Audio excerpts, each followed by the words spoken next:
कुर्रे अर्ज पे सभी रहने वालों को प्यार, खलूस और ताज़ीम बरसलाम पहुंचे।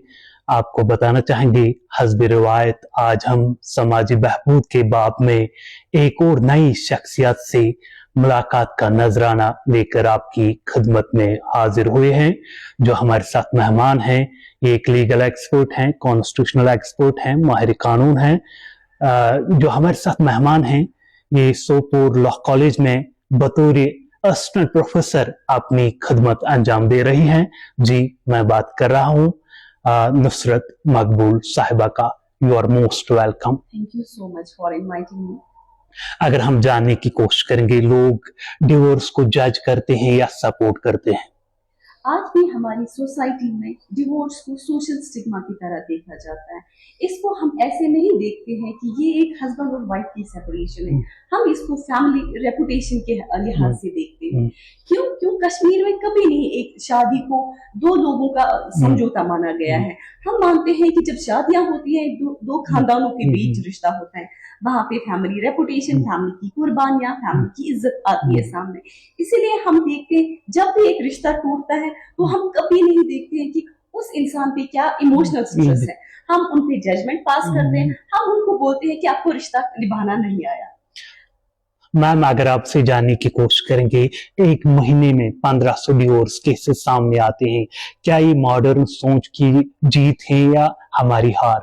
It would be unfair to blame the moderns or the modernization for rising the divorce case. क्यों? अगर हम मॉडर्नाइजेशन को बोलेंगे कि इस वजह से डिवोर्सेस होती है, मॉडर्नाइजेशन ने हमें अपने राइट से अवेयर करवाया, मॉडर्नाइजेशन से हमें अपनी पर्सनल लिबर्टी के बारे में पता चला, मॉडर्नाइजेशन से हमें अपनी मेंटल हेल्थ के बारे में पता चला। दैट मीन्स मॉडर्नाइजेशन ने हमें एक रास्ता दिखाया कि हम तरक्की कैसे करें।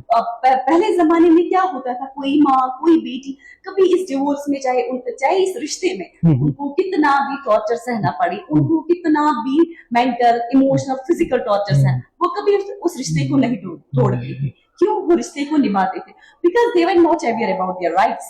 उनको नहीं पता था कि वो सोचते थे कि अगर मैं इस रिश्ते से बाहर निकली, अगर मुझे तलाक हुई तो मैं कहाँ से लाऊंगी, तो मैं खर्चा कहाँ से लाऊंगी, तो मैं बच्चों का क्या करूंगी। लेकिन इस मॉडर्नाइजेशन ने लोगों को अवेयर किया about their rights, about their duties. तो इससे क्या होता है, इट वुड बी, अगर हम बोलेंगे ना कि मॉडर्नाइजेशन रेस्पॉन्सिबल, तो ये गलत होगा। हाँ, हर एक सिक्के के दो पहलू होते हैं। एक साइड से मॉडर्नाइजेशन ने हमें अपने राइट से अवेयर किया, दूसरे साइड से मॉडर्नाइजेशन ने अनरियलिस्टिक एक्सपेक्टेशंस लाई, सोशल मीडिया प्रेशर लाया। उस वजह से हम रिश्ते में कॉम्प्रोमाइज करना कम सीख गए। हम सब्र से काम कम ले रहे हैं आजकल रिश्तों में। हम क्या करते हैं, हमें लगता है कि नहीं, this is the social media world, everything is perfect here, मैं यही चाहती हूँ, मेरे साथ भी हो। लेकिन ये एक फेक दुनिया है। मॉडर्निटी ने हमें एक रियल दुनिया से, जहाँ पे हमारे पास इंपॉर्टेंट वैल्यूज थे, मोरालिटी थी, डिग्निटी थी, हम उन चीजों को प्रेफर करते थे। लेकिन सोशल मीडिया ने हमें एक फेक वर्ल्ड दिखाया। हम बोलते हैं कि नहीं, ये रियलिटी है। हम ये गलत होगा कि if we blame modernity for the rising of divorce cases, it is the immaturity, it is lack of patience, it is lack of understanding between two persons in a relationship. अगर हम आपसे जानने की कोशिश करेंगे, जब हम आज के दौर में रिश्ता देखने जाते हैं तो हम स्टेटस देखते हैं, मनी देखते हैं, वेल्थ, क्या? It is one of the most important and the painful question. क्यों? जब एक माँ बाप, एक चाहे बेटा हो चाहे बेटी हो, जब रिश्ता तलाश करते, सबसे पहले उनका क्वेश्चन होता है, इज ही अर्निंग? क्या इसके पास नौकरी है? क्या ये कितना कमाता है? इसके बाप के पास कितनी प्रॉपर्टी है? क्या इसका सोसाइटी में क्या स्टेटस है? हम कभी नहीं ये पूछते हैं कि उसका इखलाक कैसा है, क्या वो लड़की नरम दिल की है, क्या वो रिश्तों को संभालना जानती है, क्या उनको पता है क्या वो आपका बेटा या बेटी शादी के लिए रेडी है। नो, हम ये चीजें नहीं देखते। हम बस देखते हैं कि दौलत है, इसके पास रुतबा है, हम बोलते हैं कि नहीं, this is the perfect match for my daughter और फॉर माय सन। हम इन चीजों को, मोरालिटी, अंडरस्टैंडिंग, पेशेंस को इग्नोर करते हैं। हम इन चीजों को साइड में रखते हैं। हम देखते हैं कि नहीं, अगर पैसा है तो ठीक है, ये रिश्ता मेरी बेटी के लिए, बेटे के लिए ठीक है। हमने एक रिश्ते को वो बनाया है कि कंपटीशन। हम देखते हैं कि it is social status competition. हमारे पास अब शादियां हो रही है, कश्मीर में इतना एक्सपेंसिव, एक एवरेज शादी पे 10 to 30 लाख खर्चा आता है। जब भी एक रिश्ता खत्म होता है, दैट मीन्स एक तो वो पैसे गए और दूसरा जो आप लिटिगेशन पे खर्चा करो। वो उससे वो डबल होता है। उसके लिए चाहे एक माँ बाप को जमीन बेचना पड़े, सोना बेचना पड़े, इस रिश्ते पे वो चाहे वो फिजिकली, इमोशनली, मेंटली भी जाते हैं और साथ साथ फाइनेंशियली भी जाते हैं जब ये रिश्ता टूटता है। Being a separate worker and being a separate youth, we have different issues, but all the issues we cannot discuss in a very short time. But when we are talk about the divorce, the most and fundamental issue we can discuss here also, that is domestic violence. Absolutely, domestic violence is one of the major factor responsible for the rise of divorce.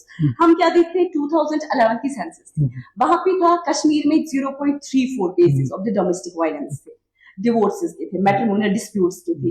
लेकिन आज हम जब trend देखते हैं, last year 2025 में J&K legislative assembly के पास एक data पहुंचा था, इंफॉर्मेशन पहुंची थी, वहां पे बोला गया था कि in the last 2 previous years Kashmir में 2872 केसेस आए हैं डोमेस्टिक वायलेंस के। दैट मीन्स अगर हमारे पास पहले था 0.34%, आज ये हाइक हुआ है to 30%।